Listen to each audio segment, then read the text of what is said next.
जय हिंद दोस्तों, कैसे हैं आप। मैं उम्मीद करता हूं कि आप बहुत अच्छे होंगे।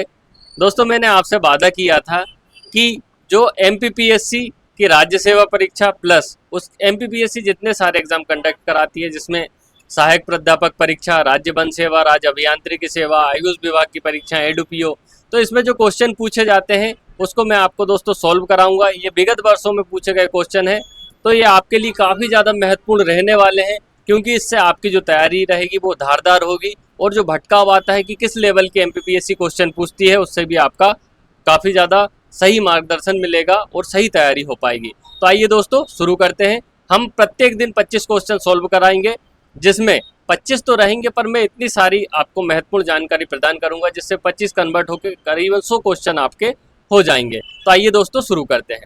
तो दोस्तों, हमारा पहला क्वेश्चन है कि ऋग्वेद में गाय का उल्लेख कितनी बार किया गया है। ठीक है, तो दोस्तों गाय को ऋग्वेद में कितनी बार, मतलब जो लिखा गया उसमें कितने बार उल्लेख किया गया है। तो सबसे पहले दोस्तों, ऋग्वेद में जो गाय को क्या कहा जाता था, अघन्या। अघन्या क्या होता था दोस्तों, प्राचीन समय में पशुओं का वध किया जाता था। ठीक है, प्राचीन समूह में पशुओं का वध किया जाता था, लेकिन गाय को नहीं मारा जाता था, ये इस बात का उल्लेख है।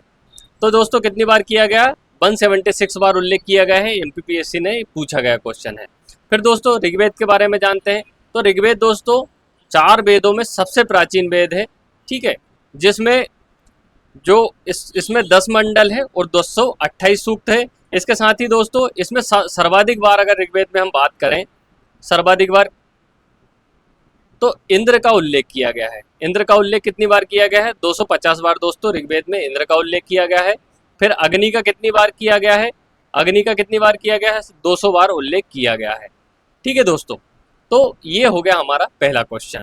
अब आगे देखते हैं दोस्तों कि वाजसनेय संहिता किस वेद से संबंधित है।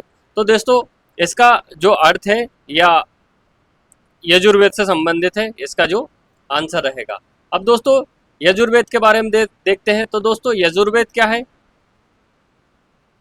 ठीक, ये गद्य प्लस पद्य में लिखा गया वेद है। ठीक है दोस्तों, यजुर्वेद तीसरा बड़ा वेद है जिसको गद्य और पद्य में इसको लिखा गया है। फिर इसके बाद देखते हैं दोस्तों, अब संहिता किसे कहते हैं। तो संहिता का अर्थ होता है जिसमें वेदों के जो मूल मंत्र होते हैं, ठीक, वेदों के जो मूल मंत्र वो होते हैं जो जिसमें संग्रहित होते हैं, उसे क्या बोलते हैं, हम संहिता बोलते हैं। ठीक है दोस्तों, तो वाजसनेय संहिता किससे संबंधित है, यजुर्वेद से। यजुर्वेद गद्य पद्य में लिखा गया है, और जो वेदों के मूल मंत्र जिस किताब में लिखे रहते हैं उसे क्या बोलते हैं, हम संहिता बोलते हैं। इसके बाद देखते हैं दोस्तों, तीसरा क्वेश्चन है, 4 आश्रमों का उल्लेख सर्वप्रथम किस ग्रंथ में हुआ है। ठीक है, तो सबसे पहले दोस्तों हम 4 आश्रम देखते हैं। तो आश्रम क्या होते हैं कि मानव जीवन को, ठीक है, 100 वर्ष की आयु, औसत आयु मानते हुए, ठीक, इसे 4 भागों में विभाजित किया गया है। इन्हें क्या बोलते हैं, हम आश्रम बोलते हैं। ठीक है, ये इसलिए कि व्यक्ति को नैतिक जीवन जीने के लिए, सांसारिक जीवन जीने के लिए, आध्यात्मिक जीवन जीने के लिए और उसका संपूर्ण जो सामाजिक मानसिक विकास करने के लिए आश्रम व्यवस्था को अब हमारे यहाँ पे अपनाया गया है, हमारे प्राचीन ग्रंथों में, हमारी सनातन संस्कृति में। तो 4 जो आश्रम कौन से हैं दोस्तों, ब्रह्मचर्य है, ठीक है, गृहस्थ है, फिर वानप्रस्थ है और फिर संन्यास है। ठीक है दोस्तों, ये 4 आश्रम होते हैं। ब्रह्मचर्य की आयु कितनी होती है दोस्तों, 25 वर्ष तक होती है। 25 से 50 गृहस्थ होता है, 50 से 75 तक दोस्तों क्या होता है, वानप्रस्थ, और 75 से 100 तक क्या होता है, संन्यास आश्रम होता है। तो इन आश्रमों को सर्वप्रथम जो किया गया है उल्लेख दोस्तों, वो है जवालो उपनिषद में किया गया है। ठीक है, जवालो उपनिषद में इन 4 आश्रमों का उल्लेख किया गया है। अब देखते हैं दोस्तों कठोपनिषद में क्या है। तो कठोपनिषद में यम और नचिकेत के संवाद का उल्लेख किया गया है। ठीक है, कठोपनिषद में यम और जो नचिकेत है उनके संवाद का उल्लेख किया गया है। फिर केनोपनिषद में क्या किया गया है, ये सामवेद की तालवलकर शाखा से, ये महत्वपूर्ण है दोस्तों, है ना, यहाँ पे सामवेद की तालवलकर शाखा, तालवलकर शाखा से संबंधित है। और जो कौशिकी उपनिषद है दोस्तों, ये किससे संबंधित है, ऋग्वेद से संबंधित है। ठीक है, तो ये हो गए दोस्तों आश्रम के बारे में, जिसमें हमने देख लिए कि 4 आश्रम कौन से हैं, उनकी आयु सीमा क्या है, और जो 4 आश्रमों का कहाँ उल्लेख किया गया उसके बारे में अब देख चुके हैं। अब दोस्तों चौथा क्वेश्चन है, कि राजत्व की उत्पत्ति से संबंधित आरंभिक आख्यान किस ग्रंथ में मिलता है? तो इसका आंसर है दोस्तों ऐतरेय ब्राह्मण में मिलता है। राजत्व क्या होता है? ठीक है, कि राजा की जो पदवी है वो कब से मतलब धरातल पर प्रकट हुई या समाज व्यवस्था में आई, तो इसे हम क्या बोलते हैं? राजत्व बोलते हैं। तो इसका जो उल्लेख हुआ कि राजा जो राजत्व है उसका जो वंशानुगत राजा बनेगा, इस प्रकार की जो पूरी एक धारा है वो कहाँ मिलती है दोस्तों? ऐतरेय ब्राह्मण में हमको सबसे पहले मिलती है। अब शतपथ ब्राह्मण में क्या है कि इसमें जो स्त्री को दोस्तों अर्धांगिनी, स्त्री को पुरुष की अर्धांगिनी कहा गया है, किसमें? शतपथ ब्राह्मण में। फिर दोस्तों गोपद ब्राह्मण की बात आती है, तो गोपद ब्राह्मण है दोस्तों ये अथर्ववेद से संबंधित है। ठीक, ये अथर्ववेद से संबंधित है। फिर इसके बाद देखते हैं दोस्तों पांचवा क्वेश्चन हमारा कौन सा है? 16 महाजनपद में श्रावस्ती किसकी राजधानी थी? ठीक है, 16 महाजनपद हम देखते हैं दोस्तों कि जो हमारा प्राचीन इतिहास है, ठीक, वो पहले क्या था? कबीलों के रूप में था। ठीक, कबीले से जन बने, फिर मतलब जनपद बना। ठीक, जनपद से छोटे छोटे राज्य बने, या जिसे, ठीक है, राज्य जब बड़े हो गए, ठीक, बड़े हो गए तो इसे क्या कहा जाने लगा? महाजनपद। महाजनपद काल, जिसमें उस समय हमारे भारत में कितने 16 बड़े बड़े राज्य हम कह सकते हैं अभी के हिसाब से कि 16 बड़े बड़े राज्य थे, हम क्या बोलते थे? जिन्हें महाजनपद कहते थे। कितने थे दोस्तों? ये भी पूछा जाता है। तो कितने थे? 16 महाजनपद थे, जिसमें जो श्रावस्ती थी ये किसकी राजधानी थी दोस्तों? कोसल। ठीक है, कोसल की राजधानी श्रावस्ती थी। ठीक है, अब इसमें जो काशी की राजधानी क्या थी? वाराणसी। अंग की थी चंपा। मत्स्य की क्या थी? विराटनगर। क्या थी दोस्तों? काशी की वाराणसी, अंग की चंपा और मत्स्य की विराटनगर। तो 16 जनपद थे दोस्तों, ये याद रखिएगा। ठीक है, तो श्रावस्ती और जो 16 जनपदों की दोस्तों आप राजधानी याद रखने का प्रयास कीजिएगा, है ना। ठीक है, ये कभी भी काफ़ी सारे एमपीपीएससी के एग्जाम हुए या फिर अन्य एग्जाम में भी है, कभी कभी ये 16 महाजनपदों की राजधानी ये पूछ लिया जाता। अब आगे देखते हैं दोस्तों, राज्य के 7 अंगों का उल्लेख नहीं है। किसका उल्लेख नहीं है राज्य के 7 अंगों में? तो दोस्तों कि जिस प्रकार से हमारा शरीर होता है, जैसे मानव होता है, ठीक, मानव में क्या होते हैं? हाथ होते हैं, पैर होते हैं, ठीक, आंखें होती है, इंद्रियां होती है। तो इस प्रकार से जो कौटिल्य ने या चाणक्य ने जो राज्य के 7 अंगों में विभाजित किया कि जिस प्रकार से मानव का शरीर 7 वो विभिन्न अंगों से मिलकर बना होता है, वैसे ही राज्य भी 7 अंगों से मिलकर बना होता है। ठीक है, अब इसमें कौन सा नहीं है? तो कौन सा नहीं है दोस्तों? दूत नहीं है। तो दोस्तों अब देखते हैं कि राज्य के 7 अंग कौन कौन से हैं। तो राजा है, अमात्य है, जनपद है, दुर्ग है, कोष है, बल है और मित्र है। दोस्तों आप याद रखिए, राजा, अमात्य, जनपद, दुर्ग, कोष, बल और मित्र, ये कौटिल्य ने अपने विभाजन में राज्य के 7 अंग रखे हैं। तो इसमें से दोस्तों देखिएगा आप, दूत है, नहीं है, तो ये हमारा क्या हो जाएगा? आंसर हो जाएगा। अब देखते हैं दोस्तों 7वां क्वेश्चन क्या है कि संथागार क्या है? किला है, किला है, सभा भवन है, गणसंघ है, ग्राम्य परिषद। तो इसका आंसर क्या हो जाएगा दोस्तों? सभा भवन होता है। तो ये ऋग्वेद से संबंधित है दोस्तों। ठीक है, जिसमें क्या होती है? सभा जहाँ लगती थी या जो लोगों की जो संस्था होती थी वो जहाँ पे एकत्रित होते थे उसे क्या बोलते थे हम? संथागार या सभा भवन कहते थे। फिर इसके बाद दोस्तों 8वां क्वेश्चन कौन सा? अशोक के अभिलेखों में किसका उल्लेख नहीं है? चोलों का, सतीय पुत्रों का, चेरों का और पल्लवों का। तो दोस्तों ये हम देखते हैं, ये सभी जो राजवंश है दक्षिण भारत के राजवंश है। ठीक है, दक्षिण भारत के राजवंश है, तो इसमें किसका उल्लेख नहीं है? पल्लवों का। अब देखते हैं दोस्तों कि जो अशोक के अभिलेख, तो दोस्तों अशोक ने कितने लेख? 14 मतलब अभिलेख हैं। ठीक है, 14 अभिलेख है, जिसमें 7वां और 8वां क्या सबसे बड़ा अभिलेख है। ठीक है, उसके साथ ही दोस्तों जो इसके अशोक के अभिलेखों को जेम्स प्रिंसेप ने पढ़ा था। ये दोस्तों पीएससी ने ये क्वेश्चन भी पूछा कि जेम्स प्रिंसेप ने सबसे पहले अशोक के अभिलेखों को पढ़ने में सफलता अर्जित करी थी।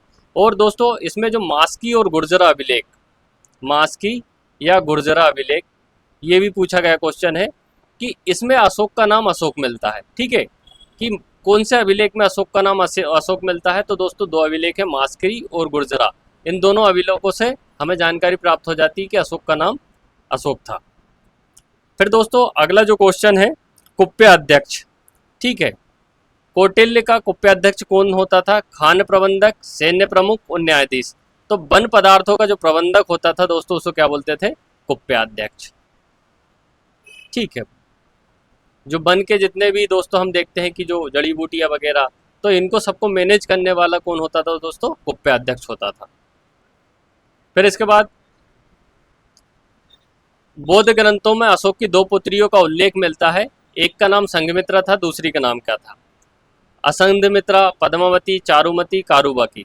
तो दोस्तों अशोक के हम देखते हैं कि महेंद्र और संघमित्रा का नाम तो मिलता है, ठीक, पर हमें ये चारुमती भी कौन थी दोस्तों? इनकी क्या थी? एक पुत्री थी। ठीक, चारुमती भी इनकी क्या थी? पुत्री थी। ठीक है, इनका जो लड़का कौन था दोस्तों? महेंद्र था, और एक संघमित्रा थी। फिर उसके बाद इनकी पत्नी का जो नाम था दोस्तों, अशोक की पत्नी का नाम था महादेवी। ठीक है, अशोक की पत्नी का नाम क्या था? महादेवी। और दो लड़कियां थी, संघमित्रा और चारुमती, और लड़के का नाम क्या था? महेंद्र था। ठीक है दोस्तों, ये महेंद्र और संघमित्रा को बौद्ध धर्म के प्रचार प्रसार करने के लिए भेजा गया था। ये भी दोस्तों पूछा गया क्वेश्चन है। फिर इसके बाद 11वां क्वेश्चन है दोस्तों, मस्की कहाँ है? मास्की या मस्की कहाँ पर स्थित है? तो ये कर्नाटक में स्थित है। ठीक है, मास्की कहाँ है? कर्नाटक, याद रखिएगा। इसकी विशेषता क्या है कि ये अशोक का क्या है? अभिलेख है। ठीक, इससे हमें क्या जानकारी मिलती है? अशोक का नाम, अशोक का नाम जो हम अशोक अशोक कहते हैं ना, तो ये सबसे पहले मास्की और गुर्जरा दो अभिलेख है, इससे ही हमको जानकारी प्राप्त हुई थी। तो मास्की कहाँ है दोस्तों? कर्नाटका में। फिर अगला क्वेश्चन, कनिष्क के सारनाथ अभिलेख में उल्लेखित दो महाक्षत्रप कौन कौन से? भूमक, नहपान, बनस्पर और खरपल्लान, अभिरक और चस्टान, रुद्रदमन और रुद्रसिंह। तो दोस्तों सबसे पहले जानते हैं हम कनिष्क। ठीक है, कनिष्क दोस्तों कुषाण वंश का एक प्रतापी शासक था, जिसके शासन में काल में चौथी बौद्ध संगति हुई थी। ठीक, चौथी बौद्ध संगति हुई थी कहाँ पे? कुंडलवन, जम्मू कश्मीर में। ठीक है, तो कुषाण वंश का शासक था कनिष्क। ठीक है, इसके शासनकाल की बड़ी विशेषता क्या है? इसके शासनकाल में पहली शताब्दी में चौथी बौद्ध संगति हुई थी कुंडलवन में। अब इसका जो आंसर देखते हैं दोस्तों, सारनाथ अभिलेख में उल्लेखित दो महाक्षत्रप कौन थे? तो इसका आंसर हो जाए दोस्तों बनस्पर और खरपल्लान। ठीक है दोस्तों, तो अब हो गए अपने 12 क्वेश्चन। अब 13वां देखते हैं दोस्तों, निम्नलिखित में से पोर्टीन के सिक्के जारी किसने किए थे? योधों ने, पर्शियन ने, सातवाहनों ने, पश्चिमी क्षत्रपों ने। तो दोस्तों पोर्टीन के जो सिक्के थे सातवाहन शासकों ने उल्लेखित किए गए थे। अब सातवाहन शासकों की जो बड़ी विशेषता थी कि ये अपनी मतलब माताओं के नाम से, ठीक, माताओं या मम्मी, ठीक, मम्मी के नाम से क्या जाने जाते थे। जैसे हम पिताजी का नाम वर्तमान में दोस्तों कहते हैं कि इनका लड़का है, फलाने का लड़का, ढिकाने का लड़का है, तो ऐसे ही दोस्तों ये इनकी माताओं के नाम से, जैसे गौतमी सतकर्णी, वशिष्ठी पुत्र पुलुबुम्नी। तो ये दोस्तों ये सातवाहन शासक थे। इनकी और विशेषता थी कि इन्होंने भूमि दान प्रथा को आरंभ किया। ठीक, ब्राह्मणों को भूमि दान, ये प्रथा भी किसने? इन्होंने आरंभ की, सातवाहनों ने। दक्षिण भारत का राजवंश था। फिर इसके बाद जो गौतमी पुत्र सतकर्णी, ठीक है, गौतमी पुत्र सतकर्णी जो 18वां शासक था। टोटल कितने शासक थे? 29 शासक थे। उसमें जो 18वां शासक था गौतमी पुत्र सतकर्णी, ये सबसे ज़्यादा प्रतापी शासक था सातवाहन वंश का। इसके समय में कहा जाता है कि इसके घोड़े 3 समुद्रों का पानी पीते थे। इस प्रकार से दोस्तों ये अपना बंगाल की खाड़ी, ये अरब सागर, और ये दक्षिण में हिंद महासागर। तो इनका ये साम्राज्य विस्तार के बारे में कहा जाता है। ठीक है दोस्तों, अब देखते हैं अगला क्वेश्चन कि बुद्ध चरित्र की रचना किसने करी है? ठीक है, तो इसका दोस्तों क्या हो जाएगा? अश्वघोष। फिर चरक के बारे में, चरक संहिता है दोस्तों। ठीक है, चरक संहिता जो हमारे, ठीक है, स्वास्थ्य संबंधित जो ग्रंथ है चरक संहिता, जिसमें शल्य क्रिया के बारे में दोस्तों दिया गया है। चिकित्सा से संबंधित ग्रंथ है चरक का, चरक संहिता। फिर अश्वघोष की और कौन कौन सी किताबें दोस्तों पूछ ली जाती है? तो सबसे पहले तो बुद्ध चरित्र हो गई, फिर सौंदर्यानंदन, ठीक, ठीक, सौंदर्यानंदन, सारीपुत्र प्रकरण, सारीपुत्र प्रकरण, ठीक है। और ये 3 बड़ी किताबें हो जाएगी दोस्तों, बुद्ध चरित्र, ठीक, सौंदर्यानंदन और सारीपुत्र प्रकरण। ये किसकी, अश्वघोष की किताबें हैं। और अश्वघोष जो किसके शासनकाल में थे दोस्तों, अश्वघोष थे किसके शासनकाल में, कनिष्क के शासनकाल में। अब कनिष्क कौन था, कनिष्क कुषाण वंश का शासक था, ठीक है। और जिसने क्या शक संबंध चलाया। कनिष्क की एक विशेषता शक संबंध, जो दोस्तों हमारे मतलब जो तिथियों के लिए अब अपनाया है हमने शक संबंध, ये किसके शासनकाल से है, कनिष्क के शासनकाल से। ये कब शुरू हुआ दोस्तों, 78 ईस्वी में शक संबंध शुरू हुआ है, ठीक है। तो बुद्ध चरित्र और सौंदर्यानंदन और सारीपुत्र प्रकरण किसकी किताबें हैं दोस्तों, अश्वघोष की। अब देखते हैं निम्नलिखित में से किस राजवंश के शासकों के लिए देवपुत्र की उपाधि, ठीक है। तो कुषाण वंश के जो शासक थे उन्होंने अपने आगे देवपुत्र की उपाधि धारण करी थी, ठीक है। कुषाण वंश के शासक थे, उन्होंने अपने आगे देवपुत्र की उपाधि धारण करी थी। कुषाण वंश की एक विशेषता और है दोस्तों कि कुषाणों के समय ही जो रेशम मार्ग, ठीक, सबसे ज़्यादा क्या हुआ था, विकास हुआ था या जाता था भारत से। सिल्क रूट जो प्राचीन समय में भारत सिल्क के लिए भी प्रसिद्ध था, तो जो रेशम मार्ग दोस्तों कुषाणों के समय की ही विशेषता रही है। अब 16वां क्वेश्चन है दोस्तों कि निम्नलिखित में से सर्वाधिक लंबा व्यापारिक मार्ग कौन सा था। श्रावस्ती से राजगृह, श्रावस्ती से प्रतिष्ठान, तक्षशिला से पाटलिपुत्र और कौशाम्बी से ताम्रलिपि। तो दोस्तों हम देखते हैं कि जब 16 महाजनपद की हम बात करते हैं, ठीक, 16 महाजनपद की हम बात करते हैं, तो जो तक्षशिला है ये इस प्रकार से समझिए, यहाँ जो पाकिस्तान अफगानिस्तान वाला क्षेत्र है ये तक्षशिला कहलाता था, ठीक। और जो पाटलिपुत्र पटना वाला, ठीक, तो ये सबसे लंबा मार्ग था। आप देखिए कि पाकिस्तान अफगानिस्तान से होते हुए बिहार अगर हम आएंगे तो ये क्या हो जाएगा, सबसे लंबा मार्ग हो जाएगा, ठीक है, सबसे लंबा मार्ग हो जाएगा, जिसकी जो टोटल दोस्तों लंबाई है लगभग 1700 किलोमीटर के आसपास थी, ठीक है। बाकी ये श्रावस्ती, ये सब यूपी बिहार वाला क्षेत्र है, राजगृह, ये सब श्रावस्ती प्रतिष्ठान दक्षिण में महाराष्ट्र के पास कौशाम्बी ताम्रलिपि, ये सभी भारत में ही संबंधित है। और जो तक्षशिला है दोस्तों ये भारत से बाहर था, ये पाकिस्तान और अफगानिस्तान वाले जो क्षेत्र है वहां से होता है। फिर इसके बाद दोस्तों 17वां क्वेश्चन, गुप्तों द्वारा जारी किए गए रजत के सिक्के का नाम क्या था, ठीक है। करशासन, रूपक, दीनार और पण। तो दोस्तों ये रजत या चांदी के सिक्के गुप्त काल के, ठीक है, क्या कहलाते थे, रूपक कहलाते थे। और सोने के सिक्के क्या होते थे दोस्तों, सोने के सिक्के क्या कहलाते थे, दीनार कहलाते थे। ये गुप्त काल से संबंधित है। और गुप्त काल की एक विशेषता और रही दोस्तों कि गुप्तों ने ही सर्वाधिक स्वर्ण मुद्राएं जारी की, ठीक है। तो चांदी के सिक्के गुप्त काल में क्या कहलाते थे, रूपक कहलाते हैं। सोने के सिक्के दीनार कहलाते हैं। और सर्वाधिक स्वर्ण मुद्राएं कौन ने, गुप्तों ने ही दोस्तों जारी करी थी। तो ये गुप्त काल के सिक्के के बारे में होगा दोस्तों। भुक्ति का प्रशासक कौन होता था, अगला क्वेश्चन है 18वां, भुक्ति का प्रशासक कौन होता था, उपरी, कर्णिक, ग्रामकूट और गोप। तो दोस्तों इसका जो आंसर हो जाएगा, भुक्ति का जो प्रशासक कौन होता था, उपरीक होता था। कौन होता था, उपरीक।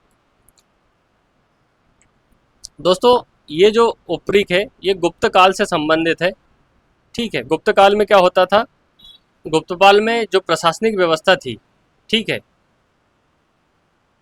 प्रशासनिक व्यवस्था थी उसको ये भुक्ति था, उसमें जो प्रशासनिक व्यवस्था के अंग में क्या था, ये प्रांत कहलाता था, ठीक है। ये प्रांत हुआ करता था भुक्ति। फिर जो जिला होता था, ठीक है, जिले को क्या कहा जाता था, विषय। इसका जो प्रधान होता था विषयपति होता था। फिर जो जिला हो गया दोस्तों विषय, विषय के बाद क्या हो गया, भुक्ति हो गया। भुक्ति के बाद कौन हो जाता था दोस्तों, देश। देश का क्या हो जाता था, गोपना। ये इस प्रकार से जो नीचे से हायरार्की थी दोस्तों, सबसे पहले विषय, विषयपति और प्रांत और भुक्ति का उपरीक हो जाता था। और देश रहेगा जो सबसे बड़ा रहेगा, उसका जो प्रधान होता था क्या कहलाता दोस्तों, गोपना कहलाता था, ठीक है। उसके बाद इसका प्रधान कौन हो जाता था? गोपनाथ। फिर 19वां क्वेश्चन है दोस्तों, निम्नलिखित में से कौन सा युग्म सुमेलित नहीं है? कुबेरनामा चंद्रगुप्त सुमेलित है। ठीक है दोस्तों, सुमेलित है मतलब सही वाला ऑप्शन हमको लगाना है। कुबेरनामा चंद्रगुप्त द्वितीय से विवाह, ध्रुव देवी रामगुप्त की विधवा जिससे चंद्रगुप्त द्वितीय ने विवाह किया है, प्रभावती चंद्रगुप्त द्वितीय से विवाह किया है, कुमार देवी वाकाटक शासक रुद्रदेवन द्वितीय से विवाह किया। तो इसका जो आंसर हो जाएगा दोस्तों, ध्रुव देवी जो रामगुप्त की विधवा थी जिससे चंद्रगुप्त द्वितीय ने क्या किया था? विवाह किया था। फिर प्रभावती जो गुप्त थी दोस्तों, ये चंद्रगुप्त गुप्त की क्या थी दोस्तों? पुत्री थी, चंद्रगुप्त की पुत्री थी। फिर दोस्तों ये कुमार देवी लिच्छवी राजकुमार कुमार देवी लिच्छवी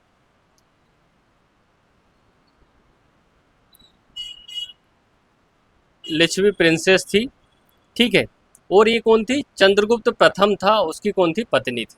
ठीक है दोस्तों, तो ध्रुव देवी चंद्रगुप्त द्वितीय का विवाह हुआ था, प्रभावती चंद्रगुप्त द्वितीय से विवाह नहीं हुआ था, बाकी उसकी पत्नी थी।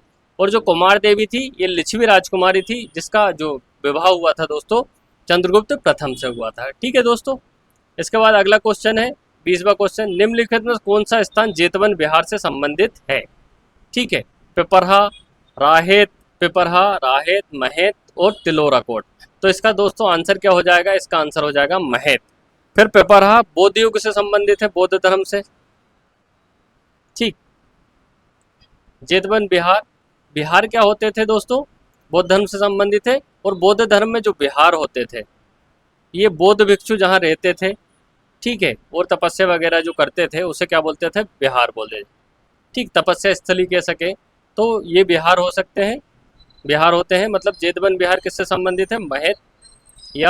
महेत से संबंधित है। फिर अगला क्वेश्चन दोस्तों 21वां क्वेश्चन, पंचायतन शैली में मंदिरों के आरंभिक उदाहरण के रूप में जाना जाता है। ठीक है, तो सबसे पहले तो पंचायतन शैली क्या होती है उसके बारे में देखते हैं। तो पंचायतन शैली क्या होता है कि एक बीच में क्या होता था दोस्तों? मुख्य मंदिर होता था। ठीक है, ये पंचायत, इसके राइट साइड में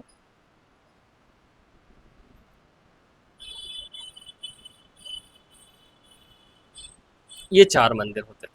तो इन सभी मंदिरों को मिला के क्या बोला जाता दोस्तों? पंचायतन बोला जाता था।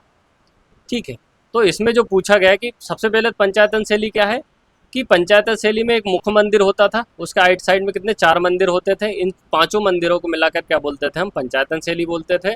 तो इसका जो आंसर आरंभिक उदाहरण हम बोले तो इसका देवगढ़ का दशावतार मंदिर, ठीक है, ये गुप्त काल से संबंधित मंदिर है।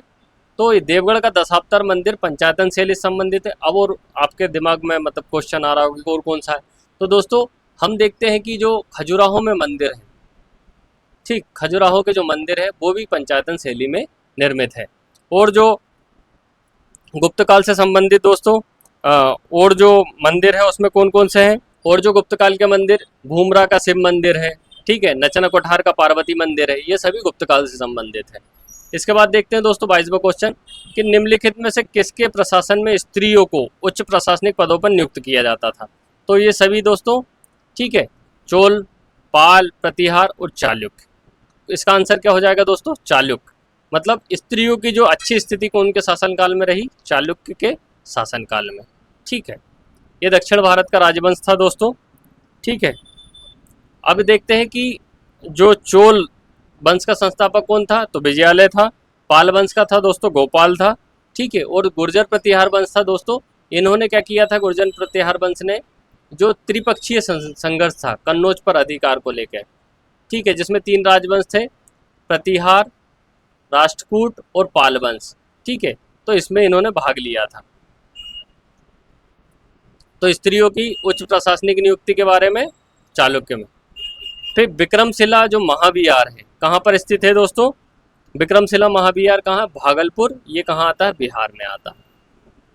ठीक, भागलपुर बिहार में आता है। फिर इसका निर्माण किसने किया था? इसका निर्माण किया था विक्रम का धर्मपाल ने। ठीक, विक्रमशिला विश्वविद्यालय का जो निर्माण किया था कहाँ? धर्मपाल में किया था। ठीक है, भागलपुर में आता है। फिर इसके बाद जो दोस्तों हम देखते हैं नालंदा विश्वविद्यालय के बारे में। तो नालंदा विश्वविद्यालय किसने बनवाया था दोस्तों? कुमारगुप्त ने।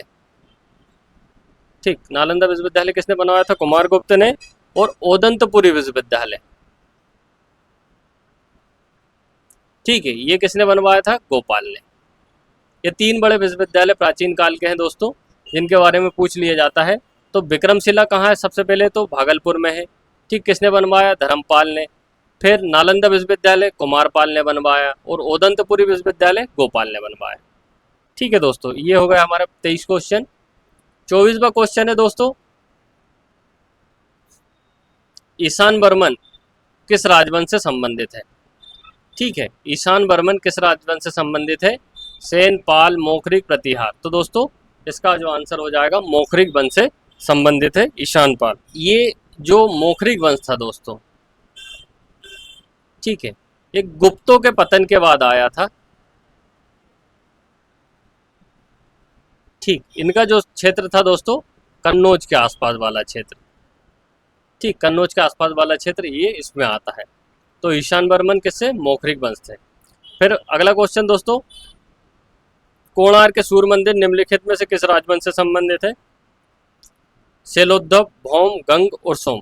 तो दोस्तों ये कोणार्क का जो सूर्य मंदिर उड़ीसा वाला है, ये किससे संबंधित है? गंग वंश से। ठीक है, और किसने करवाया था गंग वंश के? नरसिंह वर्मन प्रथम ने। नरसिंह वर्मन प्रथम ने इसका क्या किया था? निर्माण कराया था। और कौन कौन से दोस्तों, अगर हम देखें कि सूर्य मंदिर भारत में कौन कौन से, तो दोस्तों एक जो सूर्य मंदिर है मोढेरा का, गुजरात का मोढेरा का सूर्य मंदिर भारत में एक प्रसिद्ध है। फिर इसके बाद मार्तंड मंदिर है।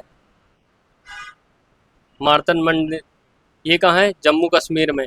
तो दोस्तों कुल मिलाकर हमारे भारत में 3 बड़े सूर्य मंदिर है, जिसमें कोणार्क का सूर्य मंदिर है जिसे नरसिंह वर्मन प्रथम ने कराया था। फिर मोढेरा का जो सूर्य मंदिर है गुजरात में। फिर उसके बाद तीसरा है मार्तंड मंदिर, कहाँ है? जम्मू कश्मीर में। तो दोस्तों ये आज 25 क्वेश्चन मतलब एक लेक्चर में हो गए हैं। मैं आशा करता हूँ कि आपको हमारा जो सेशन है काफ़ी ज़्यादा पसंद आ रहा होगा और आपकी तैयारी में काफ़ी ज़्यादा फ़ायदेमंद बन रहेगा। इसलिए मैं आपसे उम्मीद करता हूँ कि इससे आप जुड़े रहेंगे तो आपको आपकी जो तैयारी में आपकी अप्रोच सुधरेगी, और जिससे 1-2 नंबर से आप अगर बच रहे हैं, 1 नंबर से नहीं हो रहा, 2 नंबर से नहीं हो रहा, इसके साथ ही MPPSC की FSO की एग्ज़ाम है और आने वाली असिस्टेंट प्रोफेसर एग्ज़ाम है, उसमें जो शुरू के जो दोस्तों क्वेश्चन देते हैं 50 क्वेश्चन बहुत मायने रखते हैं। तो उसके लिए आपकी तैयारी में भी काफ़ी महत्वपूर्ण रहेगा। इसके साथ ही आपका जो 2026 PSC की वैकेंसी जिसमें काफ़ी ज़्यादा पोस्ट आने की अभी संभावना चल रही है, उसमें भी आपको बहुत ज़्यादा महत्वपूर्ण रहेगा। तो दोस्तों हमारे लेक्चर आपको अगर पसंद आ रहा हो तो कृपया वीडियो को लाइक करें, कमेंट करें और सब्सक्राइब करें और अपने दोस्तों के साथ शेयर करें। दोस्तों मैं खुदा से दुआ करता हूँ कि आपकी हर तमन्ना जल्द से जल्द मुकम्मल हो और इस बार आपको सुख शांति समृद्धि प्रदान करें। धन्यवाद दोस्तों।